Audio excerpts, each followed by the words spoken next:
Calaroga Shark Media. Hi there, I'm Johnny Mac with 5 good news stories. You enjoying the World Cup? Well, a group in Canada figured out a way to celebrate. They turned hundreds of people into giant foosball players. You know, table soccer? Just like table soccer, players were lined up while holding onto oversized horizontal poles, limiting their movement as they worked together to kick a soccer ball and score goals. I kind of love this. Neil organized this thing. He said, soccer's about teamwork, energy, and shared experience, and a human foosball Guinness World Record brings those elements to life in a fun and unforgettable way. 254 people attached to giant rods. Meanwhile, a lyric on Noah Kahan's new album is shining a spotlight on one of Vermont's most remarkable environmental success stories. I'm going to see Noah in concert next month. On the song Haircut from his album The Great Divide, Noah Kahan reflects on his hometown of Strafford, Vermont. He sings, "For 200 years we laid bricks in the dirt, put solar on the copper mines." Many listeners said it was a poetic line, but residents of Strafford knew it was a reference to a real project.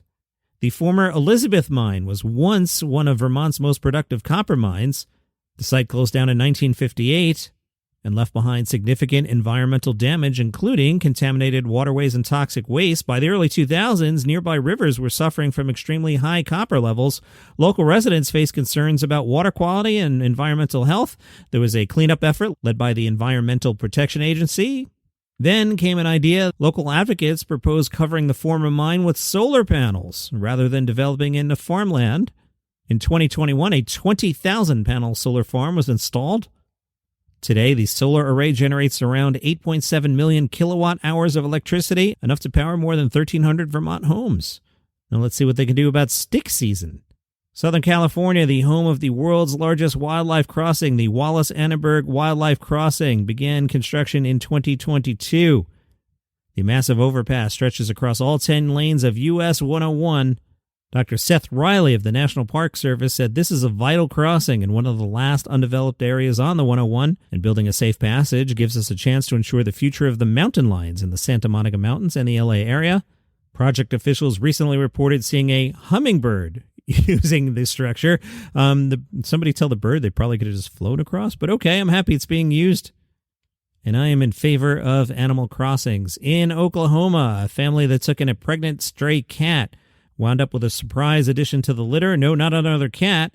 We'll find out what it is. Kathy said the cat appeared on her porch about 2 months ago. She offered the cat some food. The cat ran into the house. Kathy said she was incredibly tame and had been somebody's house cat. We were concerned about her because she had lost her family. They lost her, and she needed somebody to take care of her. On Memorial Day, the cat gave birth to 5 kittens. A couple days later, they were checking in on the cat and the family. Kathy says, we were checking on the kittens, and my husband said, how many kittens did she have? And I said 5, and he said, well, there's 6.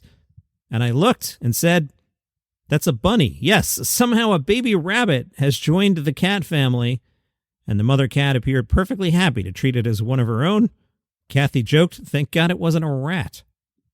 Are you a fan of the show Community? Then you will like this story. Students from West Career and Technical Academy helped construct what is now officially the world's largest blanket fort.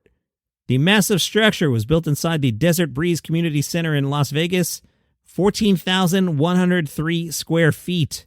It was harder than you might think. You can't just drape sheets over furniture for the world record. Oh no, Guinness requires there be no gaps larger than 1 inch anywhere in the structure. Every sheet had to touch the ground, and the interior needed to be large enough for people to comfortably sit inside.